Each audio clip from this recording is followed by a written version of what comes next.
Good morning, everyone. Today we'll discuss about the intermediate first year question number 15.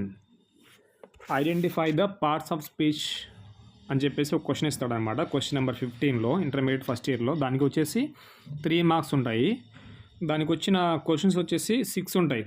Each question carries half mark. Example అక్కడ ఇచ్చాను, మీరు జాగ్రత్తగా చూడండి. Question number 15లో మొత్తం 6 ఉంటాయి.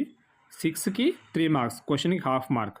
అక్కడ మీకు జరిగేది ఏంటంటే ఓన్లీ ఒక వర్డ్ అండర్లైన్ చేస్తాడు. ఒక సెంటెన్స్ ఇచ్చేసి ఫుల్ సెంటెన్స్, ఆ ఫుల్ సెంటెన్స్లో ఒక వర్డ్ అండర్లైన్ చేస్తాడు. ఆ అండర్లైన్ చేసిన వర్డ్ అనేది ఏ పార్ట్స్ ఆఫ్ స్పీచ్ అనేది చెప్పాలి. ఎగ్జామ్లో రాయాలన్నమాట. సెంటెన్స్ మొత్తం రాసి ఆన్సర్ రాసిన పని లేదు, పార్ట్స్ ఆఫ్ స్పీచ్ రాసినా పర్లేదు, లేకపోతే సెంటెన్స్ మొత్తం రాసి అదే వర్డ్ అండర్లైన్ చేసి దాని కింద ఆన్సర్ అని పెట్టేసి షాప్స్ అనేది కదా, ఇప్పుడు షాప్స్ అంటే నౌన్ అని రాయాలన్నమాట. ఇలాగ మనకి పార్ట్స్ ఆఫ్ స్పీచ్ చాలా ఈజీ, డెడ్ ఈజీ. ఈ 3 మార్క్స్ ఈజీగా గెయిన్ చేయొచ్చు. అది ఎలాగంటే మనకి పార్ట్స్ ఆఫ్ స్పీచ్ మొత్తం మనకి 8 ఉన్నాయి. అవేంటంటే నౌను, వెర్బు, యాడ్వర్బు, యాడ్జెక్టివ్. ఈ 4 వచ్చేసి కంటెంట్ వర్డ్స్ అంటాము.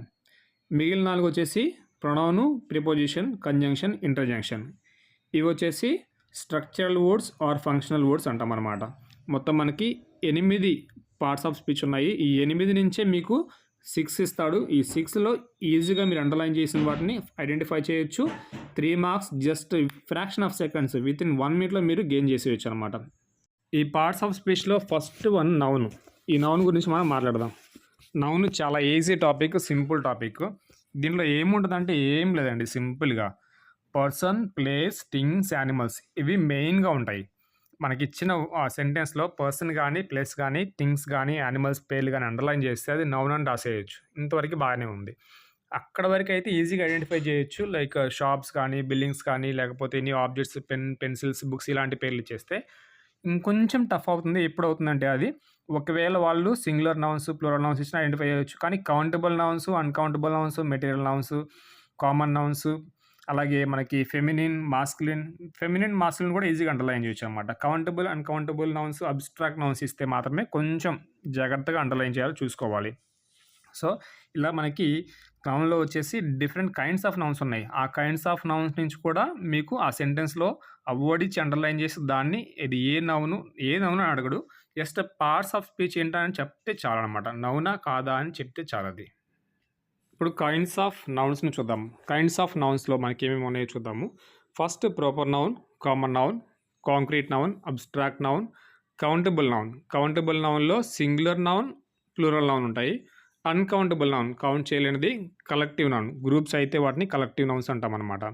అలాగే మాస్కులిన్, అలాగే ఫెమినైన్, అలాగే న్యూటర్ జెండర్ కూడా ఉన్నాయి. అవి కూడా నౌన్స్ కిందకి వస్తాయి.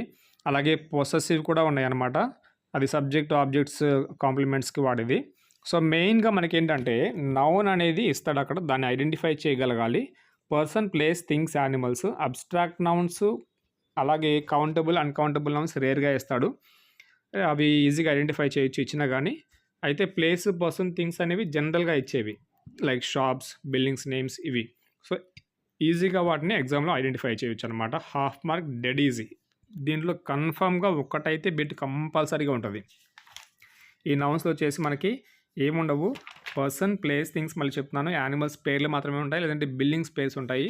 మహా డీప్గా వెళ్తే అబ్స్ట్రాక్ట్ నౌన్స్ దగ్గరికి వెళ్తాడు. అబ్స్ట్రాక్ట్ నౌన్స్ అంటే ఏం లేదు, feelings, emotions, love, anger, sadness, happiness ఇవి వచ్చేసి అబ్స్ట్రాక్ట్ నౌన్స్. ఫీలింగ్స్, ఆ ఎమోషన్స్ కూడా నౌన్స్ కిందకే వస్తాయి అన్నమాట. మాస్కులిన్, మేల్, ఫీమేల్ నేమ్స్ ఇస్తే ఈజీగా ఫైండ్ అవుట్ చేయొచ్చు. న్యూటర్ జెండర్ ఇచ్చినా కానీ టేబుల్, పెన్ అలాగా వాటిని కూడా ఈజీగా ఫైండ్ అవుట్ చేయొచ్చు. కామన్ జెండర్ ఇచ్చాడు అనుకోండి, కామన్ జెండర్ అన్న కూడా టీచర్, డాక్టర్, బర్డ్ ఇలా ఇస్తాడు. అలా టీచర్, డాక్టర్, టీచర్ అంటే టీచర్లో మేల్ ఉంటారు, ఫీమేల్ ఉంటారు కాబట్టి కామన్, అది కామన్ జెండర్. డాక్టర్లో కూడా మేల్, ఫీమేల్ ఉంటారు కదా, అందుకని కామన్ జెండర్. అలాగే బర్డ్స్లో కూడా మెయిల్ ఉంటాయి, ఫీమేల్ ఉంటాయి కదా, అది కామన్ జెండర్. అలా బర్డ్ కానీ, టీచర్ కానీ, డాక్టర్ కానీ ఇచ్చినా కానీ ఈజీగా ఐడెంటిఫై చేయొచ్చు. It is dead easy. Just కొంచెం ఫోకస్ పెడితే హాఫ్ మార్క్ దీంట్లో నుంచి కంపల్సరీగా ఇస్తాడు. హాఫ్ మార్క్ ఈజీ గెయిన్ చేయొచ్చు. నెక్స్ట్ టాపిక్ దీంట్లో వచ్చేసి నౌన్ తర్వాత ఇమీడియట్గా మనకి ఏమొస్తుందంటే ప్రొనౌన్ వస్తుంది. నార్మల్గా అయితే ప్రొనౌన్ ఎగ్జామ్లో ఇవ్వడు. ఎందుకు ఇవ్వడంటే ఇది చాలా చాలా ఈజీ, డెడ్ ఈజీ. సో ఈజీగా అండర్లైన్ చేసి ఉంటే ప్రొనౌన్ని ఇది ప్రొనౌన్ అని చెప్పేసి ఐడెంటిఫై ఎవరైనా చిన్న పిల్లడు కూడా చేస్తాడు. ఎందుకని దీంట్లో వచ్చేసి ఏముంటాయి, I, you, we, they, he, she, it ఉంటాయి సబ్జెక్టివ్ ప్రొనౌన్స్. లేదంటే objective pronouns me, us, you, him, her, it, them ఉంటాయి. లేదంటే పొసెసివ్ ప్రొనౌన్స్ ఉంటాయి, పొసెసివ్ యాడ్జెక్టివ్స్ అంటాము. My, our, your, his, hers, its, theirs. లేదంటే పొసెసివ్ ప్రొనౌన్స్ ఉంటాయి, mine, ours, yours, his, hers, its, theirs. Or సింపుల్గా లేదంటే self add చేస్తారు, S E L, self add చేసుకొని రిఫ్లెక్సివ్ లేదంటే ఎంపథెటిక్ ప్రొనౌన్స్గా వస్తాయి. Like myself, our self, your self, your self, himself, her self, it self, them self. ఇలా self add అయిన ప్రతిసారి కూడా అది ప్రొనౌనే, కంపల్సరీ ప్రొనౌనే. అయితే రిఫ్లెక్సివ్ ప్రొనౌనా, ఎంపథెటిక్ ప్రొనౌనా అని అయితే అడగడు. అది ప్రొనౌనా కాదా అని మాత్రమే రాస్తే చాలు, అది ప్రొనౌన్. ఎస్, మై సెల్ఫ్ ఉంది, అండర్లైన్ చేసిందంటే myself the pronoun. So underline చేసిందా మై సెల్ఫ్ని కింద రాసేసి myself is equal to pronoun అని పెడితే మాత్రం చాలు. అంటే పార్ట్స్ ఆఫ్ స్పీచ్ అడుగుతాడు, కానీ దాంట్లో ఇన్డెప్త్లోకి వెళ్ళి అది పార్ట్స్ ఆఫ్ స్పీచ్లో రిఫ్లెక్సివా, ఎంఫథెటికా, పొసెసివ్ యాడ్జెక్టివా, ఆబ్జెక్టివ్ ప్రొనౌనా అని అడగడు. So I, you, we, they, he, she, it ఇలా ఏమున్నా కానీ ఈజీగా ఐడెంటిఫై చేయొచ్చు. చాలా చాలా ఈజీ, కళ్ళు మూసుకొని పెట్టేయచ్చు అనమాట. సో ఎక్కడ పడితే అక్కడ పెట్టద్దు, కళ్ళు మూసుకొని. సో ఈ వర్డ్ ఇచ్చిన వర్డ్ అండర్లైన్ చేసి దాని కింద మాత్రమే నువ్వు ప్రొనౌన్ అని రాయాలి. జనరల్గా అయితే ఈ హాఫ్ మార్క్ అయితే మీరు మిస్ అవుతారు, ఎందుకంటే ఇది ఇవ్వడు జనరల్గా, ఈజీగా ఐడెంటిఫై చేస్తారు కాబట్టి. సో యాడ్జెక్టివ్, యాడ్వర్బ్, కంజంక్షన్ అవి ఇస్తాడు. సో నెక్స్ట్ అవి చూద్దాం ఇప్పుడు. Now let us see the next topic, adjective. What is adjective? Adjective is that which describes the noun.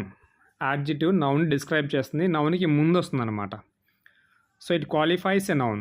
Adjective qualifies a noun, describes a noun. దీనిలో వచ్చేసి మనకి adjective of quantity, quality, adjective of number, అలాగే proper adjectives, ఇంకా మనకి possessive adjectives ఉన్నాయి, demonstrative adjectives, distributive adjectives, interrogative adjectives కూడా ఉన్నాయి అన్నమాట.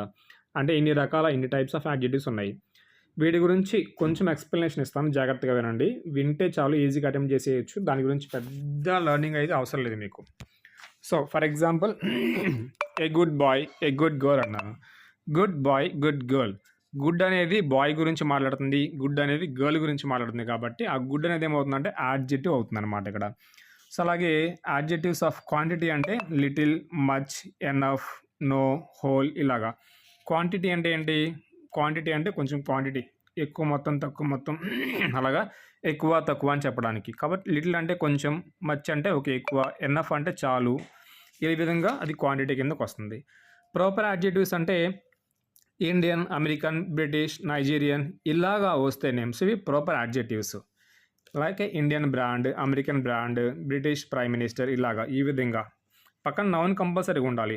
I'm an Indian, Indian is a proper adjective. ఇక్కడ India is a noun, Indian is an adjective. తర్వాత ఇంకా దీంట్లో వచ్చేసి మనకి పొసెసివ్ యాడ్జెక్టివ్స్ ఉంటాయి, అవి మై, అవర్, యువర్, దేర్. ఇవి ఎలాగా పొసెసివ్ యాడ్జెక్టివ్ అవుతాయి అంటే మై బుక్, మై బుక్. ఈ యొక్క మై అనేది బుక్ని క్వాలిఫై చేస్తుంది కాబట్టి మై అనేది పొసెసివ్ యాడ్జెక్టివ్. ఇంకా దీనిలో డిస్ట్రిబ్యూటివ్ ఉంటాయి అన్నమాట. డిస్ట్రిబ్యూటివ్ వచ్చేసి simple, this, that, this, those. This, that, this, those తర్వాత మీకు అవి this book, that book, this book, these books, those books. This పక్కన బుక్ ఉంది కదా, దిస్ బుక్. దిస్ అనేది బుక్ని క్వాలిఫై చేస్తుంది కాబట్టి ఇది డెమోన్స్ట్రేటివ్ యాడ్జెక్టివ్. అలాగే డిస్ట్రిబ్యూటివ్ యాడ్జెక్టివ్ వచ్చేసి each, every, either, neither. Each, every. Each అంటే అందరూ, ఎవ్రీ అంటే కూడా అందరే. ఈచ్ అంటే ఈచ్ ఇండివిజువల్ గ్రూప్లో, ఎవ్రీ అంటే ఆల్ వచ్చేసి. ఈదర్ అంటే ఆప్షన్ ఉంటుంది, ఈదర్ యూ ఆర్ మీ, అక్కడ చాయిస్ ఉంటుంది అనమాట. నీదర్ అంటే నెగిటివ్ వర్డ్. ఇలాగా ఈచ్ కానీ, ఈదర్ కానీ, ఎవ్రీ కానీ, నీదర్ కానీ ఉంటే అవి distributive adjectives. Next interrogative adjective అంటే క్వశ్చన్స్ అనమాట, క్వశ్చన్స్ ఫ్రేమ్ చేయడానికి. ఆ క్వశ్చనింగ్ వర్డ్ అంటే డబ్ల్యూహెచ్ వర్డ్ ప్లస్ నౌన్ రావాలి. Which shirt, which bag, whose book, అలాగా questioning word WH word plus దాని పక్కన నౌన్ వస్తే అప్పుడు అది ఇంట్రాగేటివ్ యాడ్జెక్టివ్ అవుతుంది. జనరల్గా మీకు ఇన్ డెప్త్ అయితే అడగడు, కానీ మీకు ఏమడుగుతాడంటే ఒక నౌన్ పక్కన ఈ యొక్క యాడ్జెక్టివ్ వచ్చేలాగా క్వశ్చన్ ఫ్రేమ్ చేసి అడుగుతాడు. సో ఈజీగా ఐడెంటిఫై చేయొచ్చు మీరు దీన్ని. ఇంగ్లీష్ గ్రామర్ 10th అయినా, ఇంటర్ అయినా, డిగ్రీ అయినా ఏదైనా pin to pin, point to point నేర్పించడం జరుగుతుంది. అలాగే ఫ్లూయెన్సీ మీద కూడా మంచి ఫోకస్ పెట్టడం జరుగుతుంది. Details are given below, just follow them to join offline classes. Next topic adverb. Adverb వచ్చేసి ఈ adverb can be defined as adverb modifies a verb or an adjective or another adverb. Adverb అనేది ఏం modify చేస్తుందంటే వర్బ్ని కానీ యాడ్వర్బ్ని కానీ దానిదే adverb అంటే మళ్ళీ యాడ్జెక్టివ్ని కానీ మోడిఫై చేస్తుంది, కంప్లీట్గా మార్చుతుంది, 100% జస్ట్ మోడిఫై చేస్తుంది అనమాట. For example he walks slowly అన్నాడు. హీ వాక్స్ అంటే అతను నడుస్తున్నాడు. హీ వాక్స్ స్లోలీ, ఇక్కడ స్లోలీ అనేది యాడ్వర్బ్. సింపుల్గా యాడ్వర్బ్ని మీరు ఐడెంటిఫై చేయాలంటే ఒక సెంటెన్స్లో ఎల్వై అనేది ఉంటే, ఎట్ ది ఎండ్ ఎల్వై ఉంటే అది సింపుల్గా యాడ్వర్బే, ఫైండ్ అవుట్ చేసేయచ్చు ఈజీగా. సో ఎల్వై లేని పక్షంలో దాంట్లో మళ్ళీ కైండ్స్ ఆఫ్ యాడ్వర్బ్స్ ఉంటాయి, టైప్స్ ఆఫ్ యాడ్వర్బ్స్ ఉంటాయి అన్నమాట. దాన్ని మనం కొంచెం జాగ్రత్తగా నేర్చుకుంటే అది కూడా ఈజీగా ఐడెంటిఫై చేయొచ్చు. అవి ఏంటి అంటే అవి కూడా ఉన్నాయి, చెప్తాను చూడండి. టైప్స్ ఆఫ్ యాడ్వర్బ్స్ కూడా మనకి దానిలో వచ్చేసి ఫస్ట్ టైంకి సంబంధించి ఉంటుంది adverb. Adverb of time. Time అంటే ఏం లేదు, టుడే, నౌ, ఎస్టర్డే, టుమారో. ఇవి టుడే అంటే టైము, ఎస్టర్డే అంటే టైం పాస్ట్, టుమారో అంటే ఫ్యూచర్ టైము, బిఫోరు, నౌ కూడా టైమే కదా. ఇలాంటి వర్డ్స్ అండర్లైన్ చేసి ఉన్నట్లయితే అవి యాడ్వర్బ్ అంతే. సింపుల్గా మీరు ఏం రాయాల్సిన పని లేదు, యాడ్వర్బ్ అని రాస్తే చాలు. పార్ట్స్ ఆఫ్ స్పీచ్ అని యాడ్వర్బ్ అని రాస్తే చాలు. తర్వాత ప్లేస్, యాడ్వర్బ్ ఆఫ్ ప్లేస్ వచ్చేసి here, there, down, under, up, before, ఇవన్నీ కూడా యాడ్వర్బ్ ఆఫ్ ప్లేసెస్ అనమాట. ఆ సెంటెన్స్ని బట్టి దీన్ని ఐడెంటిఫై చేయాలి. యాడ్వర్బ్ ఆఫ్ ప్లేస్ వచ్చినప్పుడు కొంచెం జాగ్రత్తగా ఐడెంటిఫై చేస్తే సరిపోతుంది. తర్వాత adverb of manner. Clearly, well. Manner అంటే ఎలాంటి manner. How does he work, he works well. How does he work, he works well, అలాగా. తర్వాత adverb off frequency. Adverbs off frequency వచ్చేసి మనకి once, twice, thrice, fourth, fifth, ఇలాగా. Seldom, again, always, frequently, ఎన్నిసార్లు. Frequency అంటే ఎన్నిసార్లు. ఈ విధంగా ట్వైస్, వన్స్ ఇలాంటి వర్డ్స్ ఇచ్చి దాన్ని అండర్లైన్ చేసినా కానీ యాడ్వర్బ్ అని పెట్టేయచ్చు, చాలా సరిపోతుంది. Next adverbs of degree or quantity. Quantity వచ్చేసి ఫుల్లీ, ట్వైస్. మనము అక్కడ యాడ్జెక్టివ్ ఆఫ్ క్వాంటిటీ చెప్పుకున్నాము, రైట్. అలాగే ఇక్కడ కూడా యాడ్వర్బ్ ఆఫ్ క్వాంటిటీ ఉంది. ఇక్కడ వచ్చేసి ఫుల్లీ, FULLY చెప్పాను కదా. ఎల్వై అనే వర్డ్ ఉంటే అది మీకు కళ్ళు మూసుకొని పెట్టేయచ్చు యాడ్వర్బ్ అని చెప్పేసి.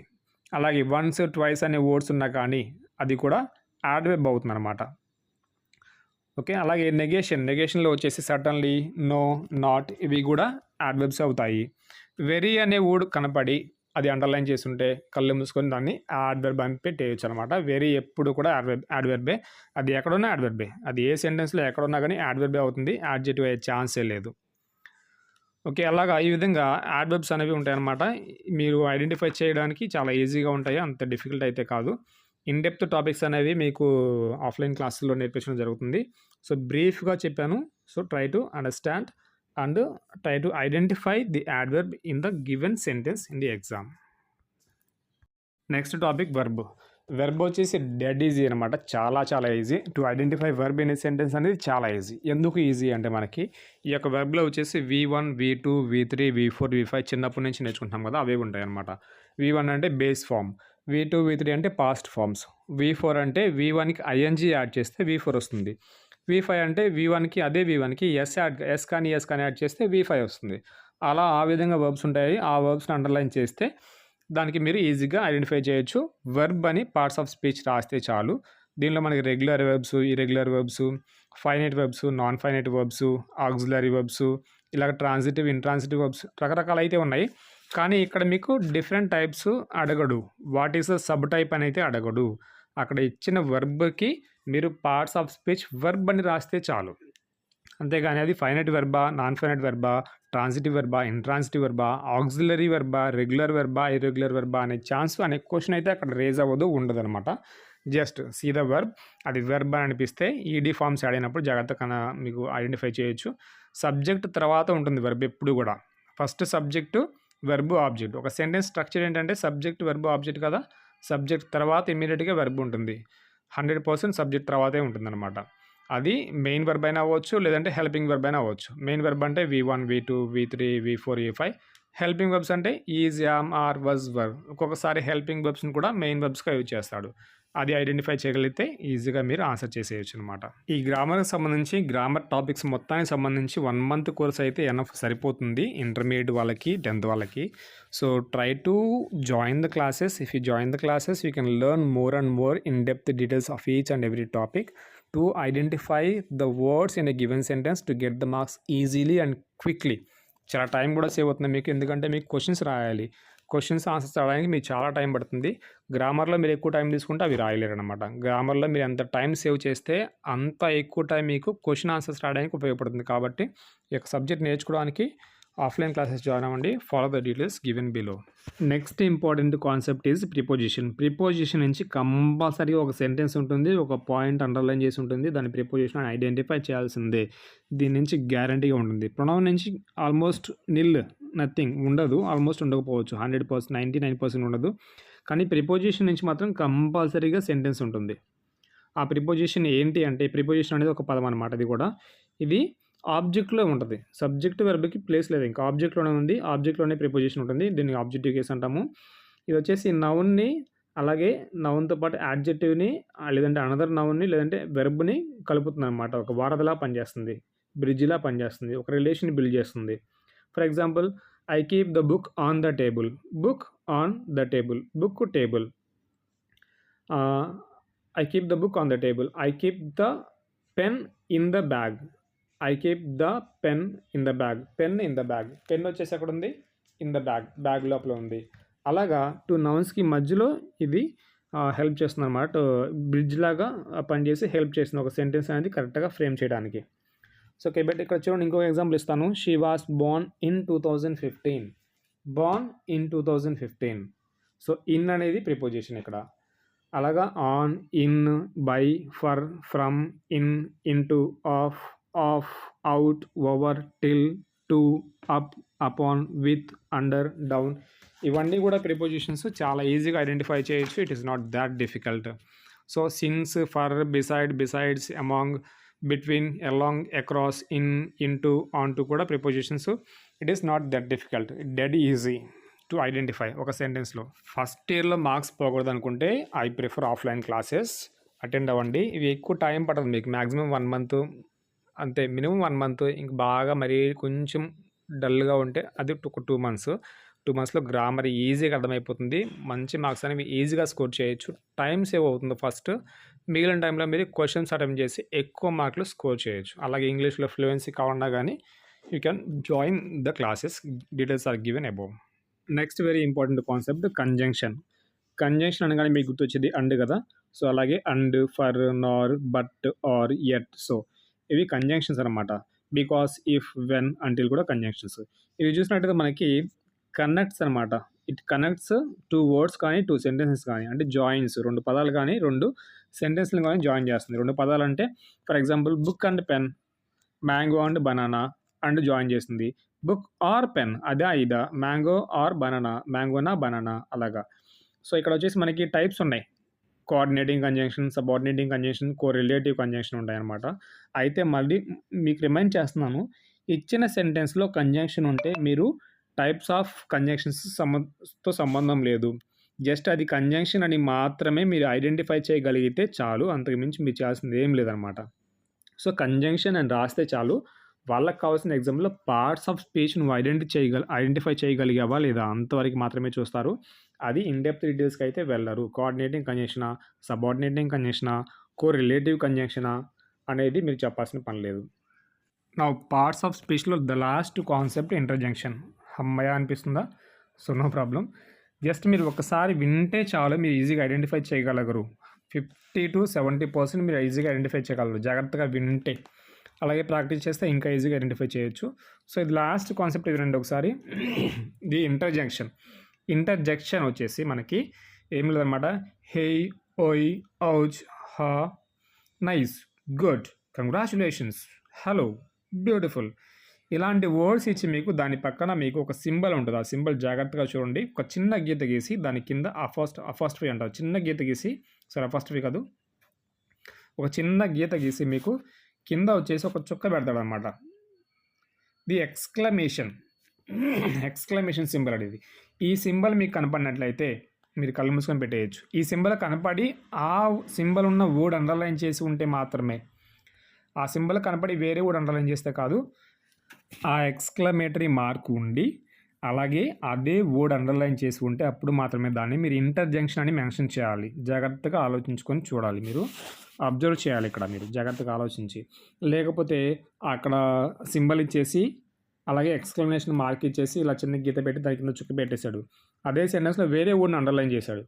అప్పుడు మీరేం చేస్తారు, ఇక్కడ సింబల్ ఉంది కదా అని చెప్పేసి వెంటనే దీనికి ఇంటర్జెక్షన్ పెట్టేశాడు అనుకో, కొట్టేస్తాడు అనమాట. అలా కాదు, అండర్లైన్ చేసిన వర్డ్ ఏదైతే ఉందో దాన్ని మాత్రమే మీరు ఫోకస్ చేయాలి, దాన్ని మాత్రమే మీరు ఐడెంటిఫై చేయగలగాలి. అప్పుడే మీకు కరెక్ట్ మార్క్స్ అనేవి వస్తాయి అనమాట. For more details, for more information, in depth knowledge, join the classes. Minimum 1 to 2 months మీకు చక్కగా గ్రామర్ మొత్తం వచ్చేస్తుంది. మార్క్స్ అయితే బ్యూటిఫుల్గా స్కోర్ చేయొచ్చు, దాంట్లో ఎలాంటి డౌట్ ఉండదు. పాస్ అయితే గ్యారంటీ, పక్కా 100%. ఫెయిల్ అనే ఛాన్సే ఉండదు అసలు.